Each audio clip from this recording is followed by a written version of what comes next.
And now, the show that bridges the gap between faith and business. Welcome to Bottom Line Faith. On today's show, Ray sits down with Rick and Melissa Hinnant, founders of Grace and Lace. Psalm 37:4 says, "Delight yourself in the Lord, and He will grant you the desires of your heart." He's interested in our desires. He's the one that put them on our hearts. And all He's saying is, hey, prioritize me, and I'm going to give you exactly what you want, and it's going to lead to life, because we all want life. Well, hello, everyone. This is Ray Hilbert. I am your host here at Bottom Line Faith, and we'd like to welcome you back to another episode of the program where we travel the country and we get to bridge the gap between faith and leadership in the marketplace. We travel from north to south, east to west, and talk with Christ followers who have started companies, who lead companies and organizations. We talk with top athletes, marketplace leaders, and we really are here just to be an encouragement to you as a follower of Christ, to help you to take that one step to become who and what God has called you to be as a faith-filled leader in the marketplace. We are in Austin, Texas at the headquarters of Grace and Lace, and we are with the owners, Rick and Melissa Hinnant. Guys, welcome to Bottom Line Faith. Thanks for having us. Thank you, Ray. Yeah. Well, it's been a busy day for you already, right? It has a little bit. You just allow the little Bottom Line Faith crew to come in here, but what was your morning like? What were you up to today?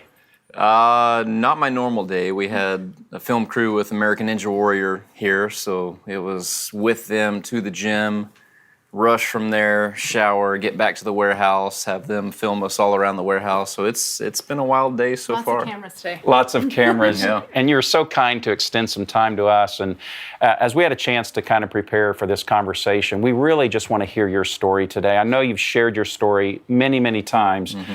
But not only do we want to hear how the company started, and we know it was out of tragedy, right? We'll get into that. But we want to get into some blocking and tackling, because our audience here, that's what we're about, is to really help Christ followers become excellent leaders in business and in the marketplace. So you kind of call this an accidental company, right? Yes. Would you just, I know you've shared this many times, No. but share us that story. Yeah, well, the funny thing, Ray, is that we do call Grace and Lace our accidental company, but really and truly, I believe with the Lord, nothing is accident. Mm-hmm. I believe that God had this in our story, and we just didn't see it coming, really. So when I call it accident, I say I didn't start out to start a business. A lot of entrepreneurs have wanted to do it for a while, have had an idea brewing. And so that's what I mean by it's an accidental company. It wasn't planned out and strategic for us to start this, but it was really, birthed, like you said, started out of a tragedy for us. We're going to get into the entrepreneurial side of the journey here, and I know, Rick, that's something you are a passionate entrepreneur, right? I have been since 7th grade. Yeah. Starting companies, and it's something that I absolutely love. So yes, passion, good word. And Rick, we're going to talk more about your passion for being an entrepreneur in just a few moments. But Melissa, this story really starts when you were a child. You had some special training that really set the stage for what you all do here at Grace and Lace. Why don't you tell us about that? Well, I think I've just always been a do-it-yourself type of person. And actually, I come from a long line of entrepreneurs. My parents are entrepreneurs, my grandparents are entrepreneurs, and their parents were entrepreneurs. And so I don't know if I could run from owning a business if I tried, but I never desired to be one. But I've always loved working with my hands. Ever since I was a child, I learned to sew at a young age. I made my own dance costumes. I made my own doll clothes. And so I've always been inspired by something and then worked with my hands to produce it. So whether it was training or not, I guess it was an inherent, desire in me to work with my hands from a very young age. It's almost like therapy for you, right? This is really, so there was an event that really spawned this company, although you didn't know it at the time. Why don't you walk us through that part of the story? Sure. Well, shortly after Rick and I were married, we desired to have a family. That was something that we've always wanted to have kids, and we didn't think it would be hard. We didn't think it would be a challenge, and we struggled to get pregnant for a long time, for over a year. And not thinking anything was wrong, just wondering why it was taking so long to have a family. And we finally got pregnant, and it was a phenomenal pregnancy. I didn't have morning sickness. I felt great. I felt everything was going right. Everything was going great. until I was about halfway through the pregnancy and at a routine doctor's visit, and everything checked out normal until my doctor walked in and she said, Melissa, you're going to give birth to your daughter in 24 hours and she's not going to survive. And to say that was earth-shattering for us. To hear those words of losing a daughter, losing the baby whose pregnancy that was going so well, I don't have words, even reflecting back to being there. They rushed me into emergency surgery, and Rick was gone. He was out of town, and they said, we're going to do everything to try to save her, but the chances of her surviving the night are very slim. They rushed me into emergency surgery, and the surgery was successful, which was really good, but the news was that I would be in the hospital on my back for the remainder of the pregnancy, so potentially 4 months in the hospital. And at that point, I would do anything that I had to for her to survive. If it included laying on my back for 4 months, I would. And really, it was that time of being there on that bed rest with Hallie in the hospital, stuck on my back, was where the dream, I guess, I didn't know it was a business then, but I really picked up working with my hands. I started sewing and knitting and crocheting again. I was making baby blankets. And that was really the start of our story. And that chapter did not have a happy ending from our earthly standpoint. And tell us a little bit about that. I lived in the hospital for several weeks, and everything was going great. In fact, there was not one doubt in our mind that this wasn't going to be some amazing miracle testimony. There was even, to expand on that, we just brought joy to the situation that wasn't a joyful situation. Right. And about a week in, one of our nurses said, hey, what's the deal? Like, everyone here is in a terrible situation, but you guys are happy and full of joy. Like, what's going on? What's different? Yeah, and we got to share the gospel with her, and she received Christ. Wow. Which was amazing. Yeah. But we didn't have any doubt, exactly like what Melissa was saying. There was no doubt in our mind that God's going to bring this baby. And she's going to be a testimony and have this amazing story of how I laid on my back for all these months and she was born full term. I mean, we had that. I knew it. I didn't have one doubt that wasn't going to be the story. Yep. We had all the signs too. The doctor's reports, my checks, everything. We're like, wow, things are going great. She's healthy, she's growing, you're keeping her in. I mean, we just knew it's just part of the story. And then one night, my body just said, can't keep her. We can't hold her in. And she was born too early. Her lungs were not developed enough to survive. And so our little Hallie girl was born. And, we went through the earth-shattering time of getting the news that we were going to lose her in 24 hours to then having this hospital stay that seemed like a positive turn in her story to now losing her, now going, what now? God, what happened to the story? Yeah. What happened to these things that we felt, how powerful this testimony was going to be of what we thought the testimony was going to be. Rick, at that point, you said we have a decision to make as a couple. I think this is a very critical part of the story that, as tragic as it was, and you wouldn't have guessed this in the moment, but this is probably one of the most encouraging parts for the body of Christ to hear. Tell us about that decision that you presented. Yeah, I think it's huge for everyone on the planet, Ray. And the reason is we all go through heartbreak. You don't get through this side without something tragic, something heartbreaking happen. And it was about an hour after the delivery. I had cried more than I have ever cried. And we were, like Melissa was saying, just so full of faith and believed that it was going to be great. And it didn't turn out that way. And I told Melissa that here's the decision. As Christ followers who prayed and believed and didn't waver at all in faith, that didn't get the outcome that we wanted, we can be bitter, We can be mad. We can be upset. We can be mad at God, ask, why didn't you answer our prayers? And I think that's valid. Absolutely. But I told her, we're not going to do that. We're going to trust him that something good is going to come out of this. I don't know what it is. We may never know. And I said, that's okay. We may never have understanding, and that's okay. But our stance is we're going to trust God that something good is going to come. And here's me and my small faith going, but I know what the good was supposed to be. I was supposed to lay in this hospital bed for 4 months, and I know that she was supposed to endure that and be born full term and have this amazing story. I mean, little me and my faith of what I think the story should be versus allowing God to write this story. And you know that when Rick came into that room and asked me, so we have a choice to make. We can either choose to blame God, say, why would a good God cause something like this to happen? Or we can choose to believe that some way, somehow, something good will come out of this. I mean, it wasn't like I could snap my fingers and say, I'm going to believe. You know, I'm going to believe that something good is going to come out of this. It wasn't that for me. It was, I don't know. I mean, I know biblically what I should do, you know, but when you are in that moment of pain, and when you're in that moment of, you're faced with a very real decision. And it took me a bit to you know, choose that, you know what, you're right. We're going to choose.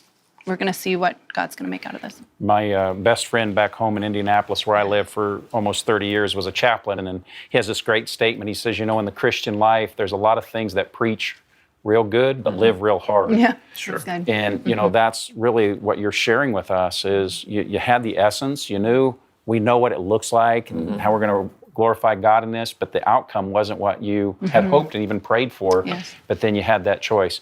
So before we go on and hear the story of the company, what word of encouragement would you have for someone who's watching this conversation or listening to this conversation and they're in a moment of discouragement, or maybe things aren't shaping up the way that they even felt God was leading? What would you say to them right now? Well, I would say, like our story, tragedy to triumph. I think that resonates with everyone on the planet.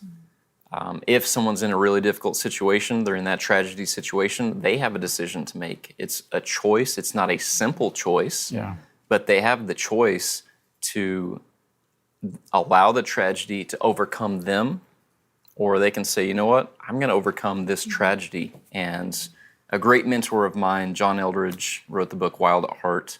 He told me, never waste your pain. Let it fuel you for good. And that it's such incredible wisdom and advice that we have used, and that anyone out there that's going through difficulty, they can use that, because people, they want to hear a story of overcoming. And they want to see, hey, I can make it too. And they can. And that story of the difficulty will have a much greater impact than this wildly successful thing that just took off. Because people don't relate with that all the time, but they do relate with the difficulties, because we all go through it. That's why Jesus in Isaiah 61 said, I've come to heal the brokenhearted, because we're all brokenhearted. Yes, we are. So it's really a decision. Well, it's still real, it's still raw, it's obvious to that, but I just thank you for sharing that part of the story. And so here you are, you began knitting this blanket, right? But you then began to look at creating other things. Tell us how this company, this accidental company, this amazing company really got it started. This is kind of fun. Well, you know, the awesome thing is when I was in the hospital with Hallie and I could only lay on my back, I'm not one to just watch TV all day. And so that's when I was like, I can bring back this knitting and crocheting. And that's when I was making baby blankets for her and some other women in the high-risk pregnancy area. So I was starting to knit that while things were going well in the hospital. When we lost her, I stopped because now I don't have a baby to make a baby blanket for. And I just really felt this nudging of like, pick up those crochet hooks and keep making that blanket. And from the moment we came back from the hospital without a baby, I continued to make it. And Ray, I can't tell you how many tears I shed on that yarn and on that fabric. There was something that was so healing for me to be able to create when I lost the very thing that my body was creating. And it was like I cried tears, and I'm like, I don't have a baby to wrap this in, but somehow I felt like I was supposed to finish it. And when I finished the blanket, I kind of suddenly was like, well, now I don't have anything to create anymore. And so I opened a little baby clothes online store where I still sold these baby clothes and baby blankets I was making. We were killing it. We were making like between $10 and $20 a month. It was amazing. It was an outlet for me to, That's right. this is where the creating piece comes in. And well, the scripture does say, do not despise the day of humble beginnings. So here we go. This is fun. I love it.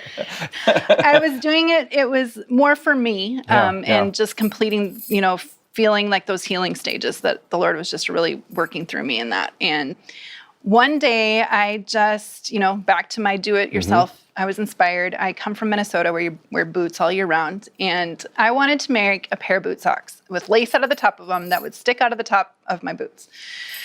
I had the vision. I knew exactly what they were supposed to look like. I knew I could figure out how to make these, what is in my head. And they took me 5 hours to make. 7 hours, okay. To make this one pair of socks. Our first corporate dispute. To make this one pair of socks, okay. I came downstairs and I finished them finally, and I said, I am never making another pair of these boot socks again. She looked at me with that look that every husband knows of, oh my gosh, do I leave? Do I run? Do I flee? What do I do? And then she spoke. But all I said was, whatever, hon. Whatever you need, whatever you want. But, I had spent so much time on them. I was like, I'm going to wear them wherever I went. Right. I put so much time into this pair. And everywhere I went, random strangers would stop and ask me, what are your socks? Are those socks? Where did you get them? And I'd say, I made them. They're like, can you make me a pair? Here's my email. Here's my phone number. I had a collection of little torn off pieces of paper in my purse of strangers who wanted this pair of boot socks. And Rick suggested, he said, we're getting so many of these requests. Why don't you just put them up on your little baby web's Etsy site, and see if they sell? So I took a picture of myself in them, the one pair I had, put them up for sale, and they sold instantly. And within 48 hours, 72 hours, 3 days, we had over 500 purchase requests for that one pair of socks. That she's never going to make again. Yeah. And these are people that paid for them. Yeah, now we got to got a deliver problem. or refund, right? Exactly. We have another decision to make. So at that point, I was like, what do we do? I didn't know I had the settings on where anyone could buy them. I thought I was only selling one pair. And, being that I come from kind of that entrepreneurial background, I'm not going to turn away or refund people their money. I'm going to figure out a way how to do this. And so we quickly, Rick, he comes from the business side. He's running a business at the time, and has his home life. And he's like, all right, you know how to make it. Let's teach others how to make it. Let's find people who can. Let's scale this thing. Simple. Yeah. And we did. We found a way. I hired my stay-at-home mom friends, my neighbors, and taught people how to sew them. Yeah, I think we found 7 seamstresses really quickly. Trained them up. And Melissa taught them how. And within 2 or 3 weeks, we had shipped all of them. And I was just thinking, cool, we have some extra cash. Yeah. It was over the holidays, kind of close to that. And we'll just get them out, and that'll be that. Well, hundreds of orders started turning into thousands of orders. And obviously God had a plan that neither one of us had any clue about. Yeah. So where are we at kind of emotionally and mentally at this point? You're still coming through grief and so forth, and now you've got all this energy being taken in this. What was that like for you guys as a couple, kind of be in that transition? Sure. I'm trying to think back to that moment. I think it drew us together, to be quite honest. I mean, when you go through something like that, you can withdraw or just grow closer to each other. And, it was so heart-shattering for both of us. I think we had to lean on each other. Yeah. And we did that and grew closer coming out of it. Wasn't easy. Yeah. It wasn't pretty. It was messy at times. Of course. But I think in the end, we did grow closer together. And we also knew we can get through something really difficult together. Absolutely. Yeah. You're talking about embracing that pain, and God brought a great purpose to that. I know then that kind of the effect is people know, or many people know then Shark Tank came along, but it didn't just come along. No. It was a part of a vision. Walk us through, I know there's stages before you got there, but for time's sake, walk us through how that came about for the two of you. You really had some clarity around that. You were spoken to by the Holy Spirit. Walk us through that whole experience. Yeah, it's kind of interesting. We were fans of Shark Tank from the very beginning. It probably was in the first season that Melissa and I were watching it. And I said, wouldn't it be cool if we had a company that was on Shark Tank someday? I said no. It wouldn't. It wouldn't. I don't want to get eaten alive by Mr. Wonderful. So you can be on, but I'm out. I'll watch you on. That's true. I love it. Well, time goes by. Obviously, this company starts out of nowhere, out of our tragedy. And at that point, we were 3 months old, and we had done a good amount of business. We were in Colorado on a vacation. And I told Melissa, I really feel like the Lord said we're supposed to be on Shark Tank. Yeah. And she kind of looked at me like, I love you, but you're nuts. You're completely off your rocker, whatever. And she kind of gave me one of those, why don't you just go ahead and apply and see what happens? Like, it's not going to happen. No. Well, I'm full of faith. Like, this is definitely going to happen. God spoke, and I'm going to apply. And of course it's going to happen. I apply, nothing happens.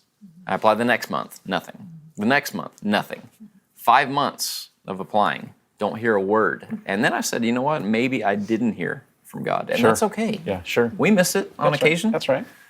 So I said, no big deal. And literally about the time that I surrendered and just said, okay, fine, maybe I missed it, I get a phone call from a good buddy, internet marketing genius, really successful entrepreneur. And we were talking about partnering. And I asked him point blank, do you want to be a partner with us in Grace and Lace? And he said, I do, but I really feel like you're supposed to be on Shark Tank. Had you had a conversation No. with him? Oh, my goodness. No conversation. Love it. So I laugh, I crack up, and I said, okay, explain. What do you mean? And he said, well, I've just been praying for you guys, and I feel like that's what's supposed to happen. So I told him about it, and it obviously aligned with what God was speaking to him too. And he said, well, I know a producer. Let me make a phone call. Within 15 minutes, producers of Shark Tank are calling us. Within 30 minutes, we're ending the conversation with them, and they're saying, we have to have you guys. We love this story. We're going to bump you to the very front of the line. Yeah. We're sending a ton of paperwork your way. Make sure you get it back to us. So it started happening quickly at that point. And so you filmed in what month? In June of 2013. And it aired? November 2013. Which is pretty short, right? Yep. Normally on the timeline. So you got bumped up. So we'll talk more about kind of what's happened in the company since then, but as you reflect back on the actual experience of being on Shark Tank, what would be something that you would share that would surprise our audience about that experience that they wouldn't see in the finished product? No. What was this is a good one. But to back up a little bit, when I found out that they were going to film and they wanted us, of course, I hit my knees. Yeah. And I'm saying, God, you brought this. You have to tell me what to do. Do we partner? And I would go through each shark by name, or do we not? Whatever. I want to hear your voice. This is of you, so you tell me. Yeah. And every single time, clearly, Barbara Corcoran had to be a part of the deal. That's what I heard every single time. Mm-hmm. So I almost felt like we were at a tremendous advantage going in, feeling like we heard from the creator of all creation what's going to happen. Now, this is where it gets kind of comical, is they give us 2-3 months to practice with the producers on our pitch. That's a 3-minute long pitch. Well, we'll say more organized than Melissa. She's maybe more of the genius, but I'm maybe more organized. Got That's it. fair. So we write our pitch out. The producers are helping us, and I have my part. Melissa doesn't have her part. I just keep messing it up. I'm thinking, no big deal. We've got 2 months. Well, a month comes. A month before we fly out, she doesn't have her part down. I'm thinking, okay, we got 4 weeks. 2 weeks come, same thing. Week comes, I'm starting to get a little nervous because she hasn't nailed it at all one time. So here's the thing, and you get one shot at it. It's not like TV where they can cut and paste. I mean, they can say start over. Okay, you messed up. Let's say that again. It is live cameras. Yep. And you're go. And you mess up on that stage of history, and that's your shot. Yep. So those things we see on the show, that's for real. That's like happening. 100% They're real. not cut. They're not saying start over, pause, start over. No. Okay. It is live. Well, we get there a week before we're supposed to film, and the first thing that they do is they get all the entrepreneurs to do a practice run in front of all of the producers. So there's 30 producers in the audience, and Melissa has not gotten it right yet. And at this point, I am freaked out. Like, I am way nervous. This is going to be bad. This is a train wreck. I mean, oh my gosh, I was so nervous. And I said, Jesus, you got to throw a lifeline here. What do we do? What do I tell my beautiful wife? And I felt like he said, just tell her that once the time comes and the pressure's on, she's good to go. She'll be ready. And so I did, and I'm thinking, dear Lord, I hope that was Jesus, not bad pizza or something. So I told her that, and we went out, we did our practice pitch, and she killed it. Nailed it. Yeah. She nailed it. Amazing. Now, I'm thinking, okay, we're good. There's more? We have a week to practice. And producers, they tweaked it a little bit, but Melissa reverts. And it gets So worse. forgetting. Yes. It gets worse. And then day of, she doesn't know what's going on. We're about to go on stage before the Sharks. She's so nervous she doesn't even know her first name. And I'm going, oh my gosh, are you kidding me? Now it really matters. Well, Jesus, what do we do? And he just told me the same thing. I told her. She killed it again. So I think I nailed it. She nailed When it. it mattered. When it mattered. Here, back to your question about what do people see or what's something that's happening that you don't see. So one thing is that we were in the tank with the Sharks for about an hour and a half. And so you guys see, the public sees 12 minutes 10 minutes of that. maybe. Okay. So a lot goes on that Sharks are you never yelling had over seen each it. other and cussing, and it's wild. it is a frenzy. Not like in what there. it looks like on TV. Yeah. They do a beautiful job We get editing. the family version, Yes. right? Family-friendly version. Family, yeah. That is great. But you had some other offers. There was some bantering going back, but you really held firm, right? Yep. And because you really believed, you had heard from God on Yep. Barbara Corcoran, and she gave your full offer. But she had bowed out. Is that right? Or Well, was she pretty quickly, maybe 10 minutes into it, she said, let's get it started. I like this. I like you guys. Yeah. I'm going to give you what you're looking for. okay? But she said, I'm only going to give you half. You have to find another shark. Yeah. And I'm thinking, this is too easy, God. We've got this. This is a piece of cake. We're going to be out of here in 10 minutes flat. Well, that wasn't the case, because an hour and a half later, we're about to walk out of the tank with nothing. And at the very last second, and I think God does this often for us, are you going to hold to what I told you? Because I was going to walk out, you know? It didn't matter. I want to do what God said, period, and hold to that. Well, very last second, Barbara said, you know what? I want to change my offer. I'm going to give you exactly what you're looking for. And I'm thinking, Finally. amazing. And at that point, how long did it take you to accept? Oh, Yeah. 15 we were like, seconds, that's it. maybe. Yeah. It was. In fact, I think Mark, even at the end, said something like, well, why don't you just say you wanted Barbara from the beginning? Oh, that is So- It was fantastic. crazy. Yeah. What happened afterwards? I mean, it just like the world blew up, right? Yeah. I mean, even much greater than you even anticipated or dreamt. What happened with the company It then? just exploded. Barbara said that you might do 10,000 units of sales based on her experience with other deals. And we sold over 150,000 units in the first week. Wow. We did over $1 million of business in 5 days. That had never been done on Shark Tank. And it was just the Lord's hand and His anointing on it, and His extravagantly generous prosperity for us. But the money, that was amazing. That was never what we were really going after. The mission has always been a lot bigger than just making money or having a good company. Yeah. I want to talk about that bigger purpose. But just give us a brief snapshot of kind of where's the company now. You've had tremendous growth. Yep. Sales, you know, whatever you want to disclose is fine, but employees, where are we at? Just what's the framework of where we're at now? So when we had filmed, we had done a little over $1 million in sales. Yeah. And now we've done over $45 million That's in sales. We went from 6 employees to 36 within 2 days of airing, and now we have around 75. Amazing leaders. We're tremendously blessed to have the people that we have, because I don't think I'm bright enough to pull it off. Maybe she is, but we have a whole bunch of smart people around us. Yeah, that's amazing. And so as you look back, yes, you had the anointing of the Lord and the favor and the prayer and those things, but as you look back, what's one mistake that as you look back, it says, oh, if we could have just seen that one coming, we would have done this differently? And then how would you advise that to another Christ follower who's in business and maybe about to make that same mistake? Yeah, I think the biggest mistake that we made by far was, and it was my fault, it was not hers. I allowed an equity partner to buy into the business that was not supposed to be in business with us. They're great people. They love God and tremendous business people, very successful, but they were not supposed to be in business with us. Yeah. And the mistake was I didn't ask Jesus about that. He did end up telling me and kind of interpreting things and said, hey, I told you all about Shark Tank. You asked me about it. I told you, I gave you exact details with Barbara, and it's been phenomenal.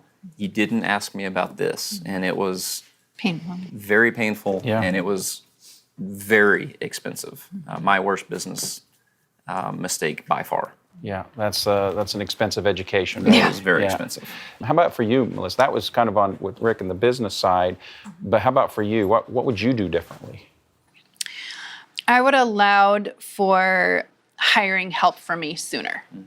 I really held on to being the designer Okay. for too long, to the point where it almost sent me into a stage of depression.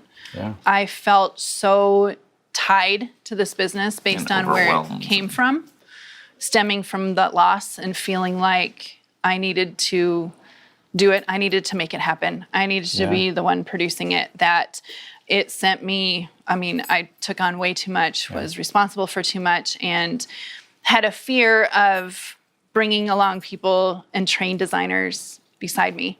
And they've allowed me freedom to dream more and to grow, where really I was handcuffed and I was overworked and overtired. And now I have that team of support, and I would have allowed that a lot sooner. She was working in the business, Yes. which didn't allow her to work on the business. That's right. That's right. And it's a common mistake. I mean, you just, especially when that growth mode. Yeah. And learning to let go of some of those things, really powerful. Yep. Now you have 3 children. Yes. So praise God, right? Yes, And healthy, yep.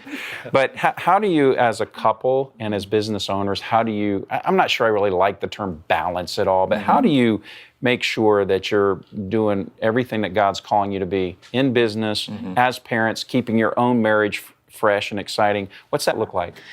It's been a lot of learning Yeah. because it's really easy to feel like you have to segment these areas of your life. Yeah. Segment business, segment family, segment marriage. And if there's one thing that I struggled with, it's that word balance. And I don't like that word either. Here's the thing for me. Yeah. I feel like what set me free the most is to learn that in life, balance is like balancing to ride a bike, okay? So in order to ride a bike, you gotta be balancing.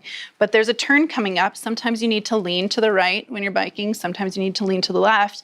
And to me, what set me free is a good friend of mine saying, Melissa, just like riding a bike is balance, so is your life, that it's okay to lean into the business. It's okay to lean into your family. It's okay to lean, that there's different seasons of that. That's beautiful. And that's okay. And that was the biggest thing that became freeing for me, is to know, you know what? The business is a newborn right now. It needs me to lean a little bit. Or you know what? We have a newborn right now. I need to lean and I need to stay at home. I can't work at the office. I stay at home with that newborn. That really has set me free from this. Instead of compartmentalizing and making sure, just knowing, you know what? There's different seasons for different things, and it's okay. That is so powerful. That's a great, beautiful analogy. And how about for you? How would you answer that same question? How do you work at all of this? Like Melissa, I don't know that balance is, it's never been my goal, and I don't even know that it's possible. I am very intentional about my time. Yeah, he's really good. And I'll set aside a time for work. I set aside a time for working out, staying physically fit, because that helps my mind so much. And one thing that we have started doing recently, which is awesome, is we take our cell phones from 6 o'clock to 9 o'clock, and we actually lock them in a lockbox. So we can be present and have time with family. Because if you don't, you can be ruled by a business or ruled by a device. And I had a question asked me, which I thought was hilarious. Would Jesus have a cell phone? And I loved it. And we talked about it, and we ended on he would, but he would rule it. It wouldn't rule him. Yeah. And so we're kind of, being intentional about our schedule and trying to take back certain things. And just that 6 to 9 lock up the cell phones has been amazing because it makes us present with the kids. And that's what they need. They don't need parents sitting there looking at their cell phone all day. Tell us about what the real mission is behind the company and how you're leveraging this for your ministry.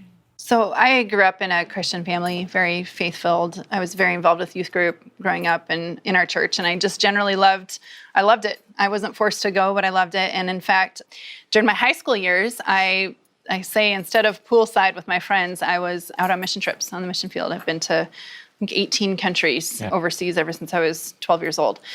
And ever since those teenage years, being in countries, the poorest of poor, seeing all over the world, I have just had a heart and a passion to help the poorest of poor. I mean, really to see them come to know the Lord and to thrive and flourish, and even though they have nothing.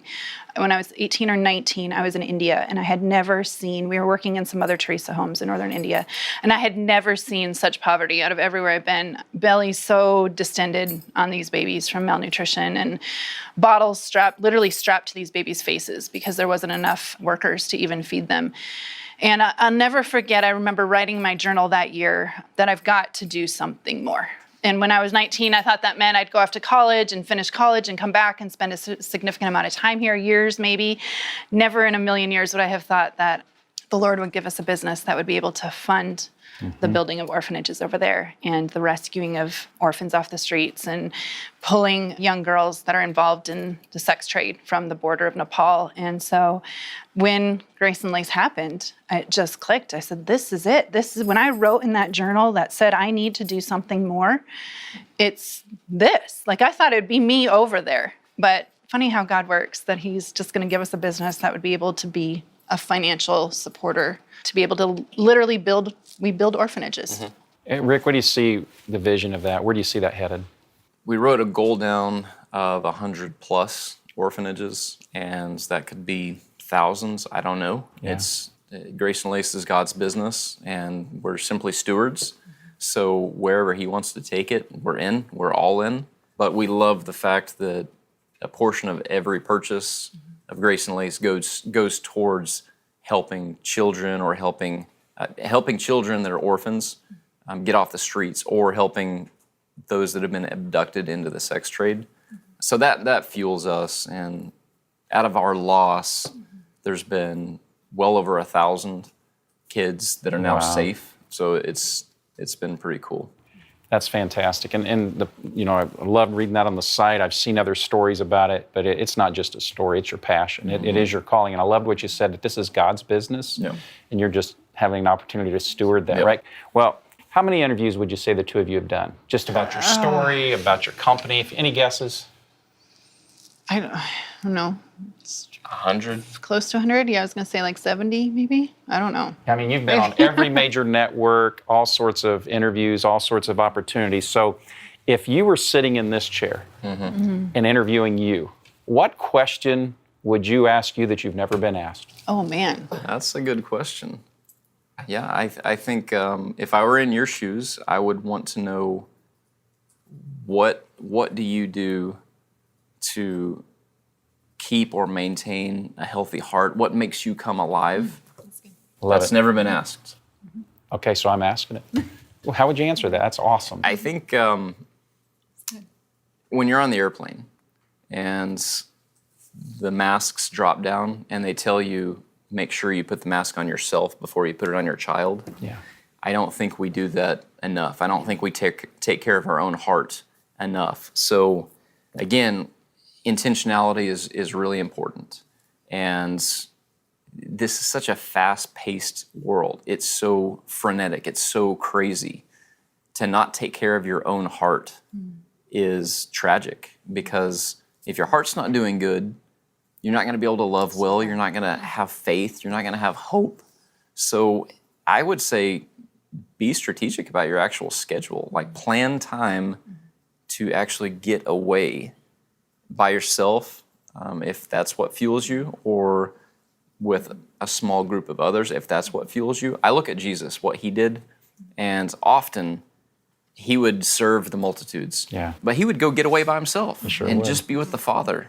And I found that true within my own life, that I get filled up when I can go get away and be with no one at all but Jesus, Fly the fishing. Father, the Holy Spirit. Absolutely fly fishing. I know. Because I'm on the river and I'm just chatting with God, and it's just beautiful. But to just work, and not take time for your own heart, I think that can be really detrimental in the long run. I think it can be a train wreck. Well, this was not a setup. You didn't even know I was going to ask that question, but it was like a setup, because our regular listeners and viewers here at Bottom Line Faith know that there's one question that I always ask, and it's the last question. And I'm going to direct this to you, if I may, okay? All right. And I call this my 423 question. Okay. Because it says in Proverbs 4:23, above all else, guard your heart, for from it flows all of life.